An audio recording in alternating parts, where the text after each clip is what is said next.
And we're live. Today on the PhD podcast, she's a dog mom that attends Temple University for social work.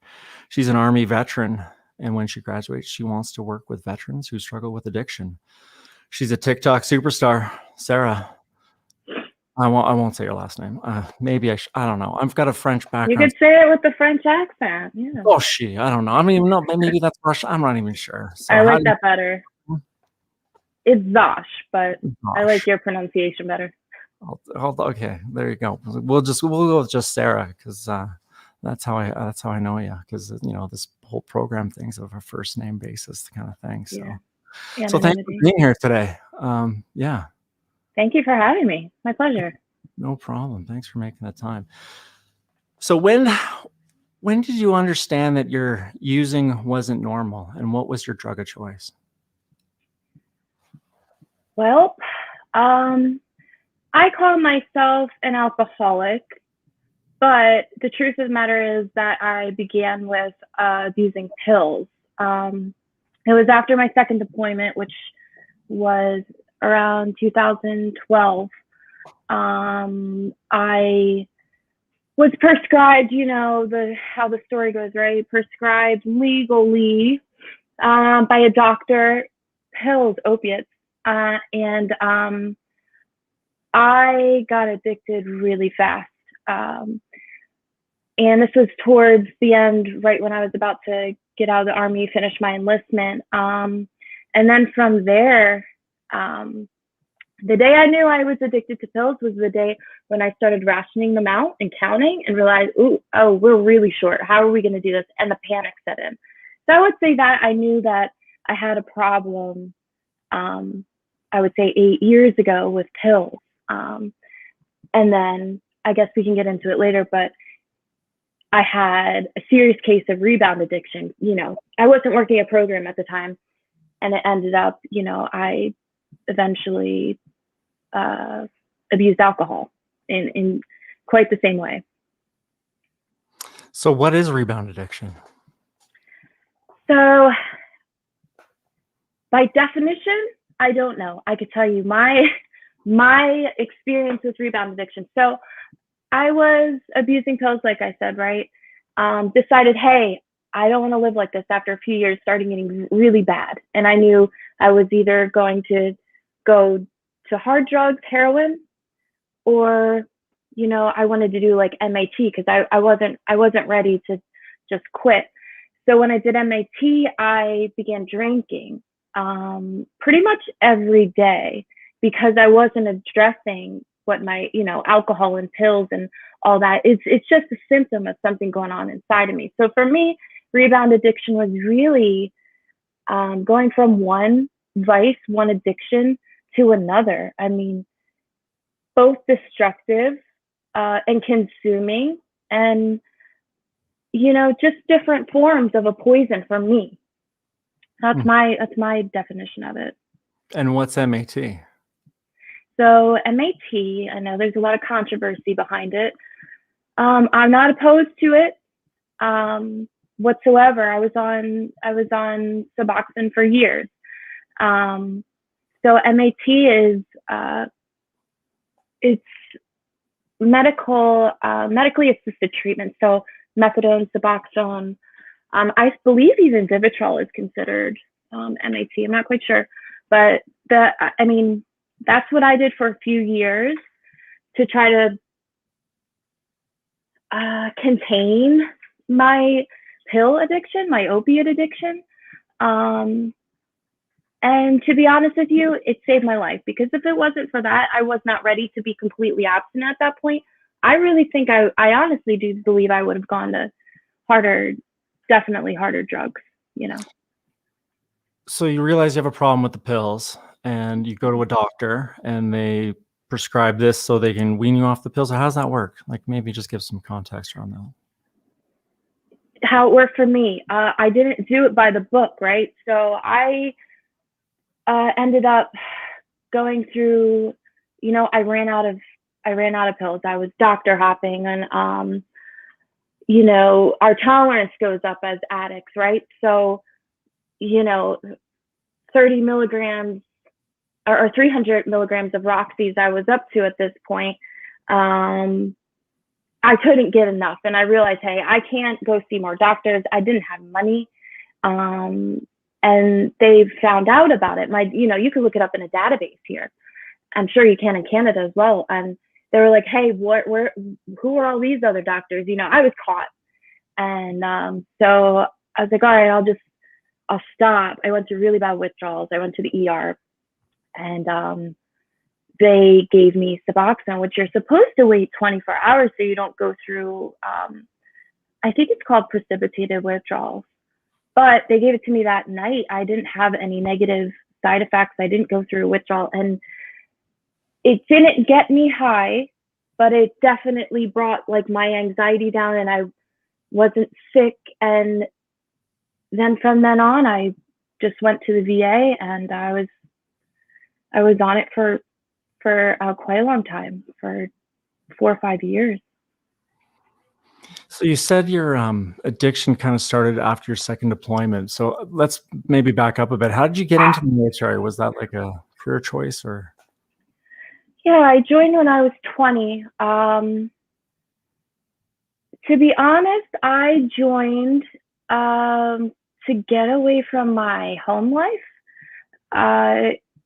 It was very toxic, unhealthy. I didn't realize it at the time, but both of my parents had addiction issues with pills, opiates. And looking back now, everything makes sense, right? At the time, I just thought that my parents had depression problems. Looking back, I can make the correlation as an addict myself. Blinds drawn, dark house constantly. No one is enjoying or living life. Mood swings, just anger, and everything that comes along with addiction, poverty. So I joined the military. Really, I just wanted to get away. I just wanted to move out of the house. I was young, and that's what I did. I went down to the recruiting station and told them, sign me up. And so how did you get in the military? You just go to basic training first, I guess? Yeah. So I enlisted in the Army in 2008. So I did my basic training, my boot camp at Fort Leonard Wood, which was Missouri. Then from there, and I joined, I wanted to do something with intelligence. So that's what I did. And then I went to Arizona, did some training there. I was a 35 Mike, which is a human intelligence specialist. So from there, I was chosen by Special Operations Command because my grades were good, and they picked a portion of the class, a percentage of the class, to do a voluntary deployment to Iraq. And I was just like, man, I wanted to go so bad, and I know a lot of people don't understand that. But I joined when we were, knee deep or waist deep, really, in OEF, IOF, when we were in Iraq and Afghanistan. I knew I was going to be deployed, and I wanted to be deployed. I think I just wanted, as an addict and alcoholic too, we're constantly searching for self-worth and validation, and that's what I wanted. And so I went to Iraq for a few months, and I did interrogations there.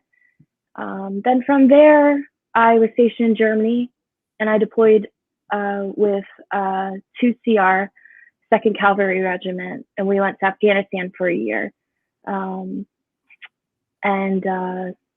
Yeah, I mean, I was in for a total of like 7.5 years. So I kind of been all over. Went to California and learned Korean and some cool stories. Wow. Yeah, I can imagine. So you're obviously very smart. So I don't know about that. someone that can learn Korean, it's not an easy language, that's for sure. And obviously you're in school, so yes, you're smart.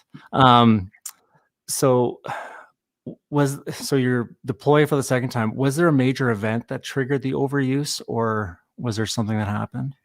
Yeah, I tell people this all the time, I believe that addiction is a disease, and I haven't always thought that, Um, so I do believe that, I don't know if you want to say genetically, but I do believe innately, I am an addict and an alcoholic. So I don't think necessarily that some sort of catastrophic event has to happen in order for an addict or alcoholic to turn to drugs. But for me, I would definitely say my first deployment, I was blessed. I was on the FOB. I was on the forward operation base, just doing interrogations. I really didn't often leave, and if I did, it was by helicopter, and I came back in a few days. But my second deployment was when I actually saw some combat, and I was not prepared for that. And I know that sounds silly, right? Because we train for it, and we're in a war zone. What was I thinking? But I just was not, I don't know, emotionally mature. I'm not quite sure. But when I first saw, that was a very kind of traumatic deployment. I think when I came back, it was just like I had to numb out. My drinking was never like and I wasn't I wasn't abusing medication at the time because we had drug tests in the military, but my drinking was always very different than everyone else's. When we came back from that second deployment, and I'll be honest, the military, they were handing out pills like crazy because they didn't want people to talk to the media. They wanted everyone to be, their PTSD to be at a minimum, So yeah, sure, I took Xanax from the doctors. I took anything they gave me. They gave us Ambien on the plane home, you know. So yeah, but really, when I got back from that second deployment, after seeing, all of us didn't come back. I'll just say that. And my drinking really took off. I didn't drink socially like a lot of my peers did. I drank to self-medicate. So yeah, I definitely think that my second deployment sped up the process of addiction for me, for sure. But I don't think it's the main reason, if that makes sense. It does make sense. Yeah, for sure. It's a combination of things, right? It's never just one thing for most of us. Right. So you come home from your second deployment. So what's the timeline to the time you realize that you really have a problem? Like, how many, is this a year? Is it 2 years? Well, yeah, so we came back and we all were given like a month leave. And in the military, it's a bit hard to explain, but drinking is like this culture, especially after a deployment. No one deserves to drink more than a soldier coming back from war. That's like a fact. It's been like that since, the Continental Army, I'm sure. It's just, you come back from war and you're a war hero. You deserve a drink. Everyone's buying you drinks, even in Germany, but especially when I came back to the US for leave. But my drinking was never like everyone else's. I drank before the pregame in private. I was always drinking like in isolation. There was always some shame associated with it. Even at the time, I didn't really correlate it. I just thought I just need this to like be more confident for people like me. And then I'd always leave before everyone else at the bar. For some reason, they would call me Ghost because I'd go out with people and I just wouldn't want to be around anyone. And I would just want to go back to my barracks and drink alone, which that's not normal. Normal people go out with friends, they drink socially, right? And they go home and go to bed. I'd go home and drink for 4 more hours.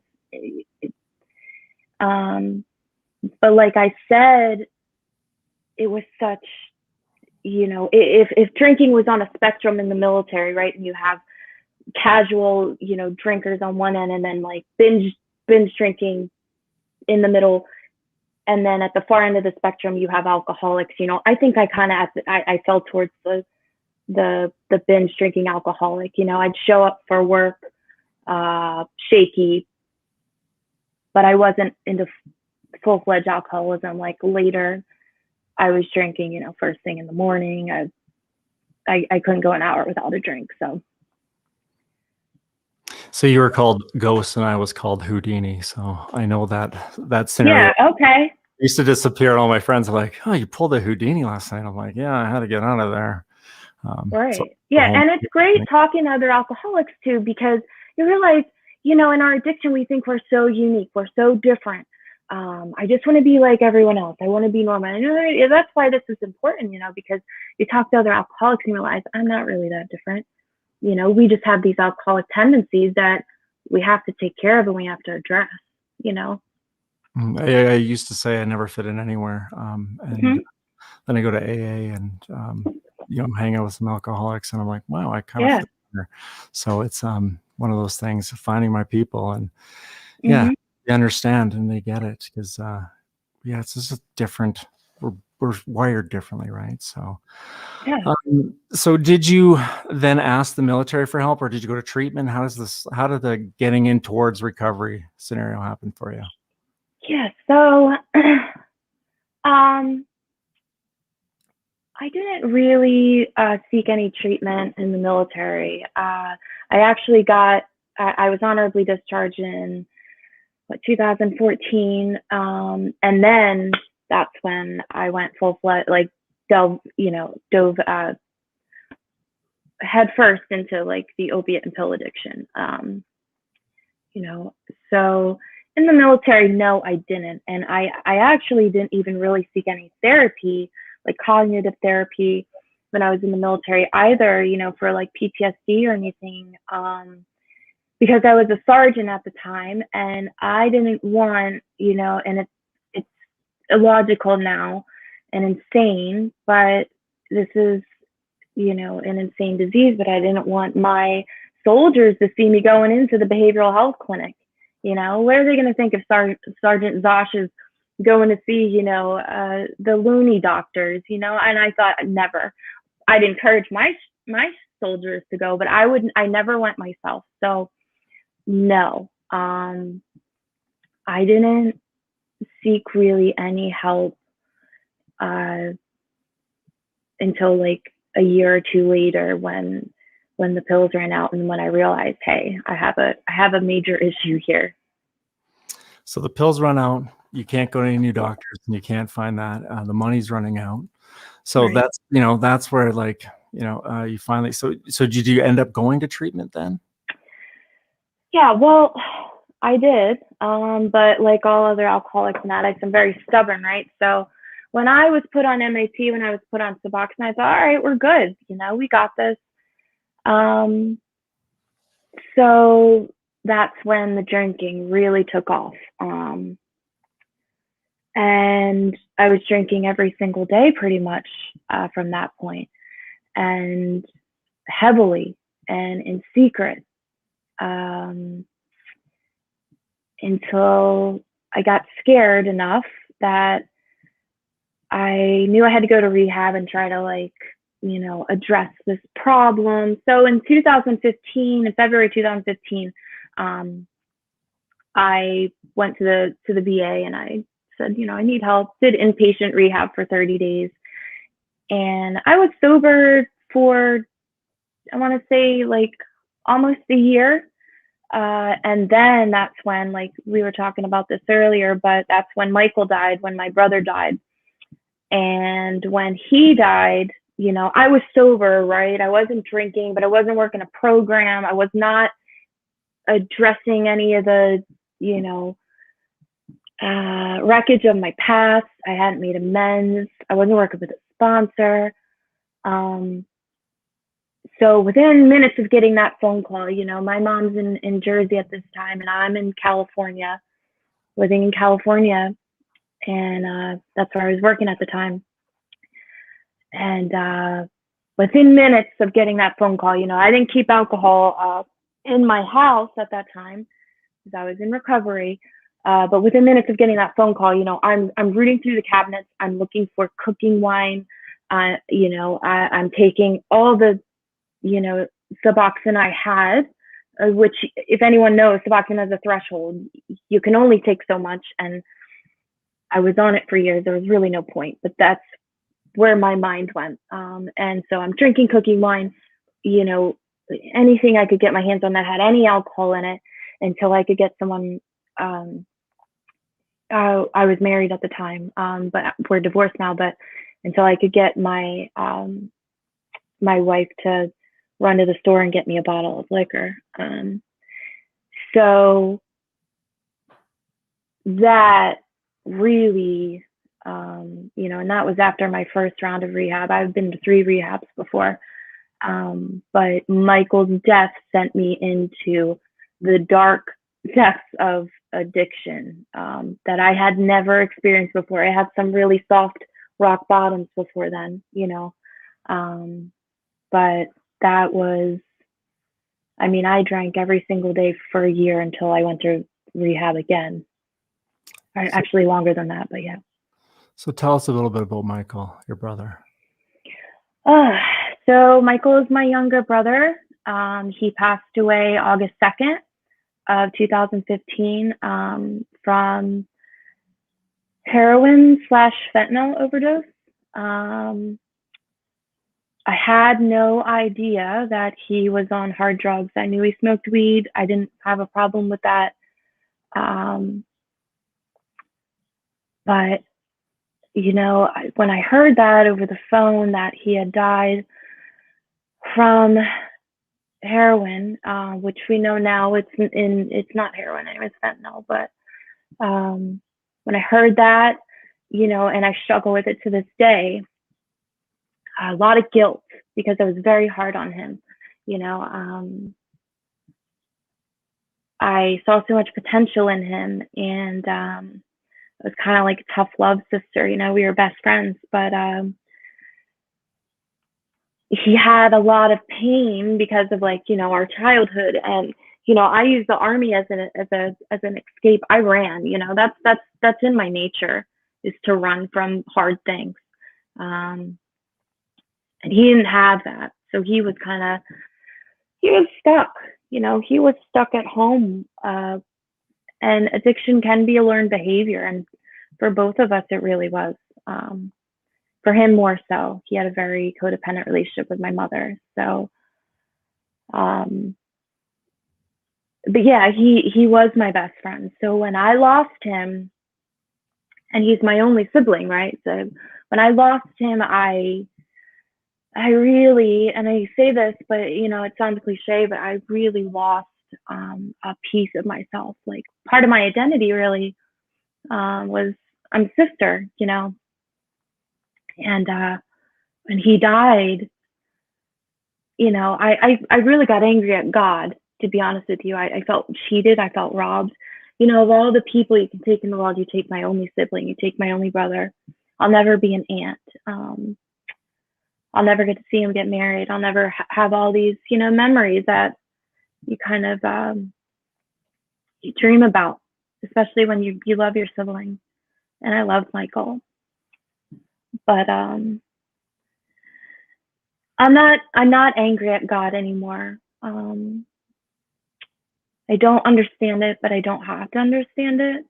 It happened. I will say this, though, it does give me extra incentive and extra reason to stay sober, because the last thing that Michael would want from me is to do what he did, you know. So it's definitely a huge reason why I stay sober, like on the difficult days, because I like going to his grave and saying, I'm still sober, you know.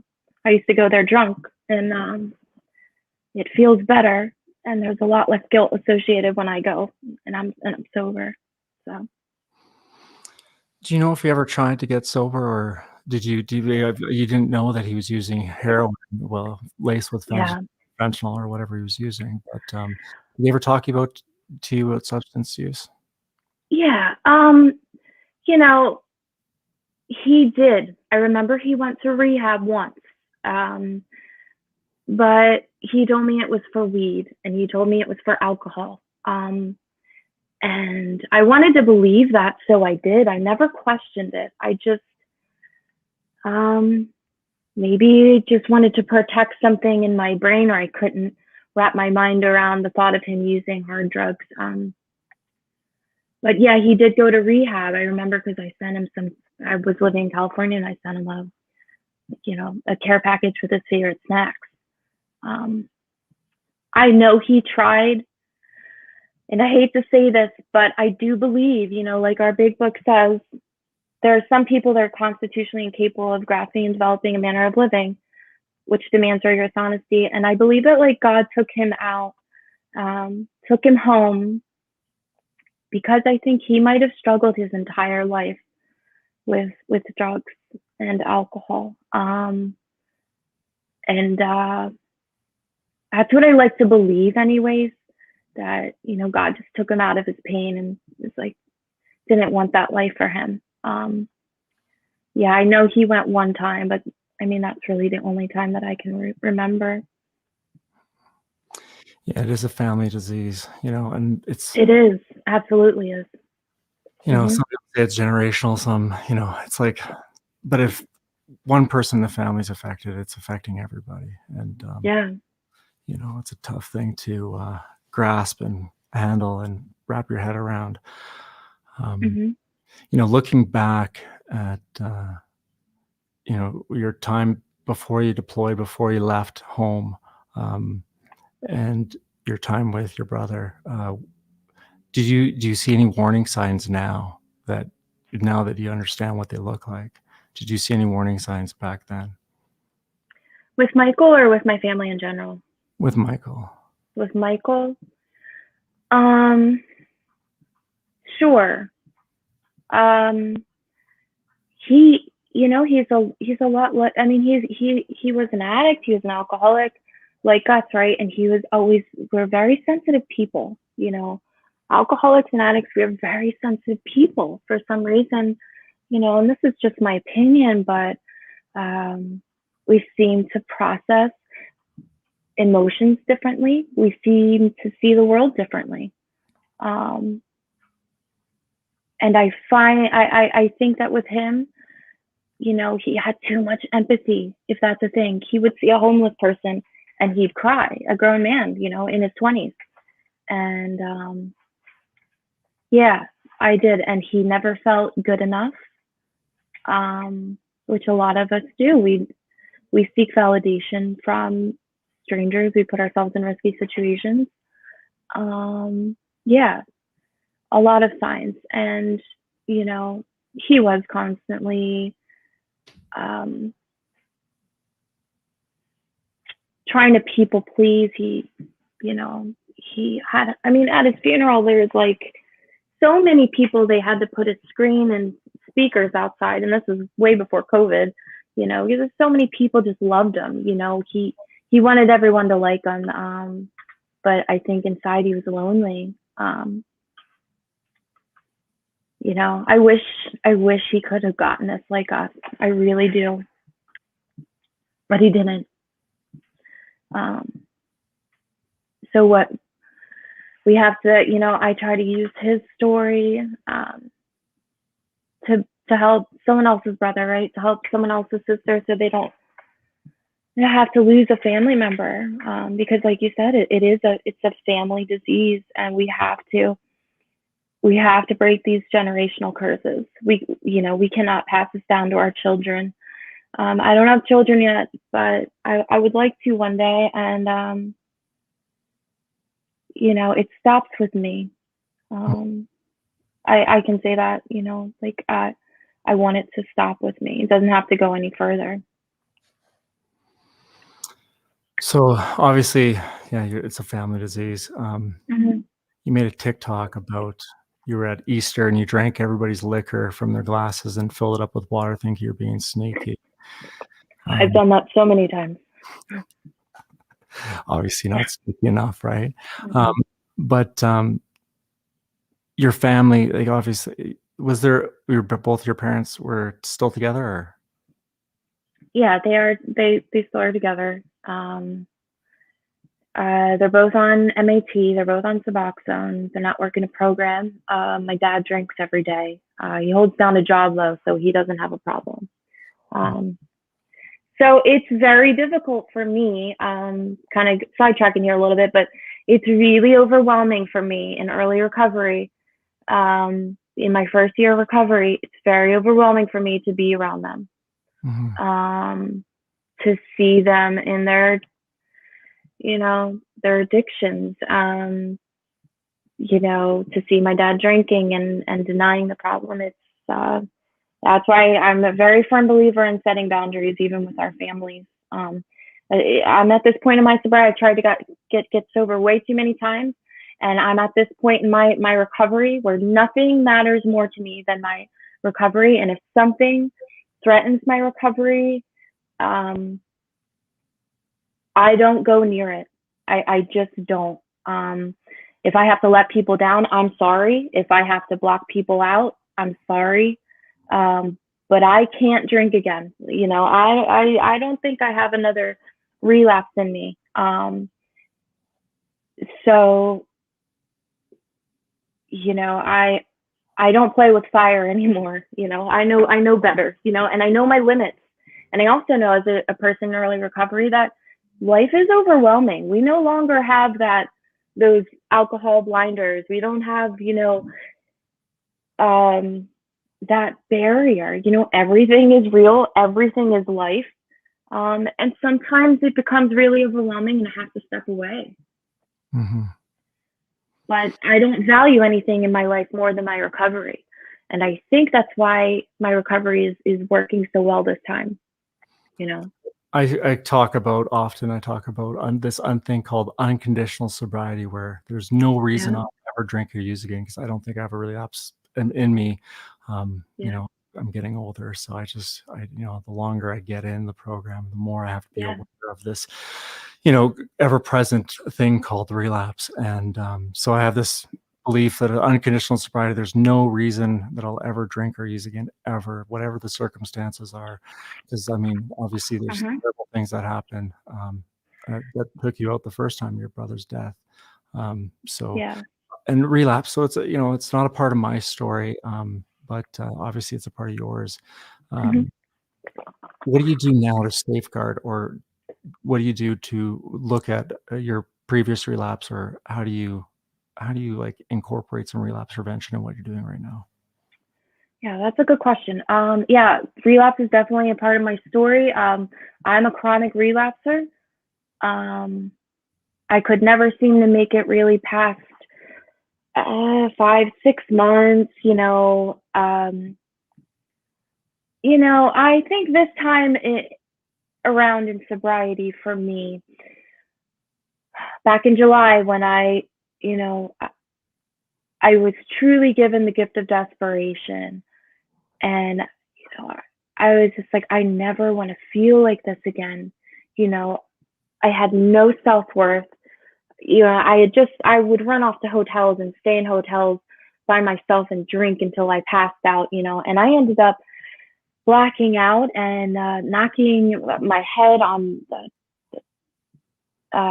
ledge of the sink and waking up hours later. And they say we have a spiritual awakening. I'm not sure if that was one, but it was very close to a come to Jesus moment, if not one for me. I didn't want to live like that anymore. So as far as relapse prevention goes, like I mentioned earlier, if something is a threat to my sobriety, this is my sobriety, and I keep it safe. So anything that comes near my sobriety, it's either fight or flight. I can either choose to fight it, or I can get out of the situation. For me, I'm blessed in the fact that I don't struggle with depression when I'm sober. And I know that's not the story for everyone, but I'm blessed with that. I don't struggle with depression when I put the bottle down.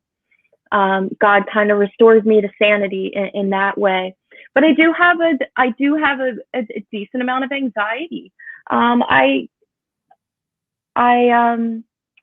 think that it's getting better the longer I stay sober, but high anxiety situations, where I can't really leave or something, I don't do it. There was a camping trip this weekend with AA people, and I didn't go because I didn't want to feel stuck, and I didn't want to feel, I didn't want to feel too anxious or wanting to leave, you know.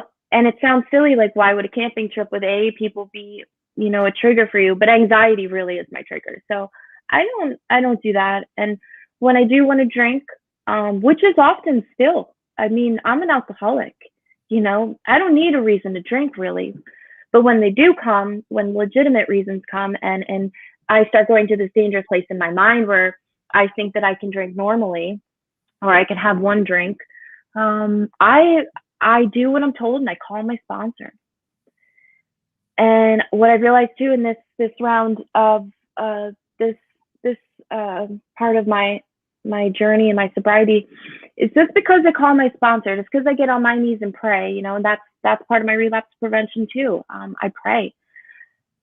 It doesn't mean after all that's done that the desire to drink is just going to dissipate. It's going to go away, because that's not true.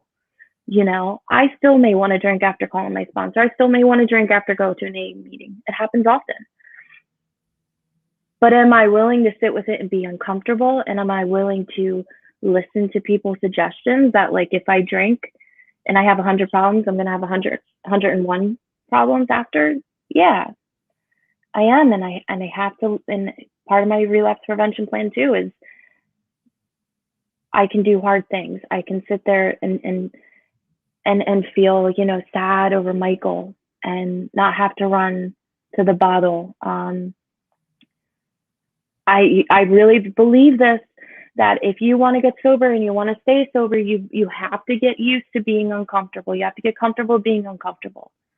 Because if you're a real alcoholic and addict like me, like us, early sobriety is really uncomfortable, because you're going to start feeling your feelings again, and stuff is going to get real. So I remember my my counselor giving me this list, and it was all these feelings, and she's like, you know, get familiar with these. You know, these are going to be things that you have to deal with. And I'm like, oh God, like, you know, looking at the list gave me anxiety. So I was like, right. you know, I'm not even understanding that what a lot of them were, and how I felt them. So yeah, early sobriety was a learning process, and I'm grateful that I had so many Absolutely. supports to help me get through that. So you set Mm-hmm. some boundaries around your family, obviously, to help you and achieve your recovery goals. And you have a new relationship, a relatively new relationship. Or how did that relationship start? Or when did? Yeah. Well, yeah. We to be honest, my fiance and I, we went on a double date together, not together, but we went on a double date with other people. Like, I don't know, before I joined the military, right? So maybe 2008. And that's how we just knew each other mutually through friends, drinking friends, really. But she would always like message me on Facebook, and I would always ignore her. I mean, I'm talking years and years. And then right before I went to rehab for the second time, I went on a date with her, and then like on our second date or something, I'm like, hey, so I have something to tell you. I actually have to go to rehab, you know. And she stuck by me. I don't know why. I can't tell you why. I mean, I don't even know if she knows why, but she stuck by me. I mean, and this was in 2017. We started dating. She stuck by me through. You know, I went to rehab once that time, and then my last time I went. But we don't have like a perfect relationship, right? Because of the chaos and the damage that I did during my drinking, right? But she is by far the most loyal person that I've ever met. I can honestly say that. I don't know if I believe in unconditional love when it comes to people that aren't your family, but if I do believe in unconditional love, like Crystal is definitely the epitome of that. You know, she loved me in my darkest times, and she never left me. You know, there have been times where she kicked me out of the house because I I started losing my mind towards the end. You know, there's a lot of science behind addiction, and it starts really messing with your psyche. And there were times, you know, she would kick me out and stuff like that, but she always stuck by me. Um, so yeah, we've been together through some really dark times, but these past 10 months I've been sober. Um, it's been a beautiful time for us. It's been a time of healing, you know. Um, and she's learning to trust me again. She doesn't fully trust me. You know, I still see her, you know, sniffing my water bottles and stuff. But it's okay because I did so many things to make her not trust me. You know, because lying and deception, it's like almost synonymous with my alcoholism. You know, they go together. You can't separate the two. They're like mutually exclusive when it comes to relationships, especially. But Mm. yeah, she's a gift from God. It's beautiful. And you recently got engaged, correct? We did, yeah. We That's kind of a story too, but short story, you know, she proposed to me when I was sober before, and then I relapsed, and I relapsed pretty bad. And then she ended up giving me the ring back and proposing, you know, unofficially, but again when I got sober this time. But she wanted me to prove myself, as she should. So yeah. Was she a big reason why you went to rehab the second time? Sure. Yeah, absolutely. I was in so much pain. I just wanted the pain to go away, man. I was physically suffering, but like the emotional and mental pain was awful, right? So there was a selfish part of me, obviously, that went for myself. But absolutely, she was like a high second there, you know, because she is in my family, you know. We plan on building a life together. We already have built a life together, but yeah, absolutely. She was definitely a part or a reason. Yeah, I'm working with a young fellow right now, and he's making all these excuses not to go to rehab, right? And I'm like, it's Mother's Day yesterday. Why not go for your mother? And I sent him a TikTok that I found of Justin Calloway. Went on Mother's Day to rehab for the first time, or the last time when he got sober, and trying to give him that encouragement. I'm like, you don't have to just. Sometimes you got to do it for everybody, not just you. Yeah. It's like everybody will benefit, but how do you know that when you're in active use? It's tough to understand. So do you have a coming out story that you want to share? Like, was that a thing, or was it just your whole life? I mean, kind of. I knew that I was gay when I was really young, like 13, 14. I knew I was different. I went to Christian school my entire life, private school. So I didn't understand the gravity and the weight of telling my parents, "Hey, I'm attracted to women." Like I didn't. I don't know, and I just casually kind of told them one night at the dinner table, and they lost their minds. You know, like this was years ago, like 20 years ago, but yeah, as hypocritical as it is, my parents were addicted or were addicted to pills and stuff like that, but they were also very religious, right? So my coming out story, I was 13, yeah, and then I went to like this conversion therapy for years, which it probably wasn't good for me, but it was really just like my pastor and his wife and in his office, trying to teach me, how to be straight. And I went willingly, though. I didn't want to be gay. Who would want to be gay? I mean, it's not really difficult anymore for me. But I also went to seminary before I went to the military. And I would go every week and see the dean, and she would try to help me through, being straight. And I tried, like I really did, because I didn't want to be different, But I did not want to be different. But it's just when I joined the military, I really accepted, like, like I would pray, and I believe, that this is just the way I am.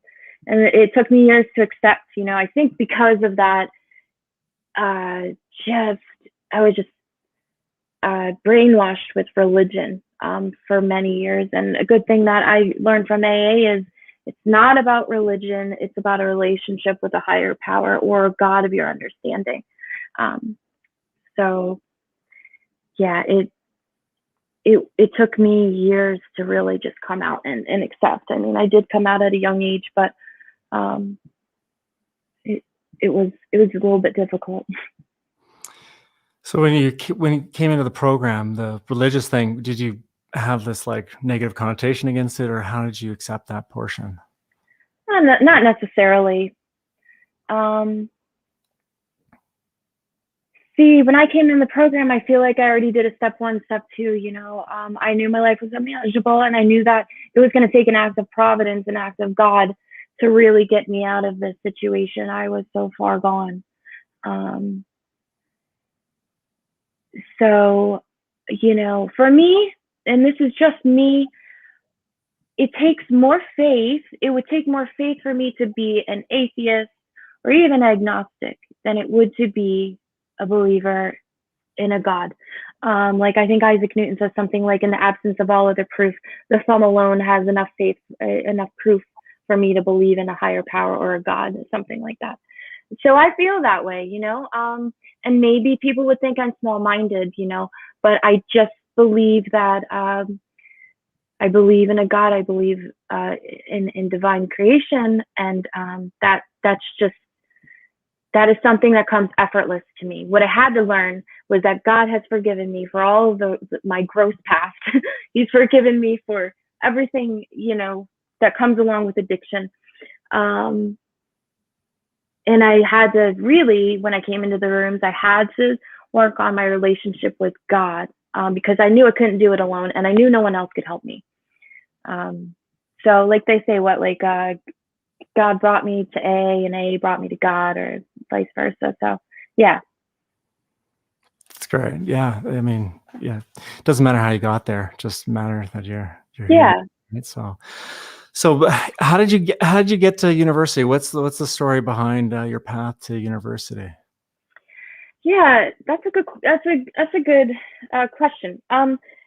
So I did a little bit of college when I was in the military, but I knew when I got out of rehab and I got sober, I wanted to finish my degree. And the whole reason behind I have a year left, so I guess in the fall I'll be considered a senior. But I decided to go back to school, and the reason for that, and this is why it's so important for us to share our stories, because you never know the impact that it could have on someone. I went to an AA meeting in a basement, in a dark, cold, dingy basement in the middle of winter here in Philadelphia, and this woman gave her story, and she said she walked out of prison with 2 trash bags, and like 10 years later, she was graduating with her bachelor's, about to get her master's, as a clinical social worker.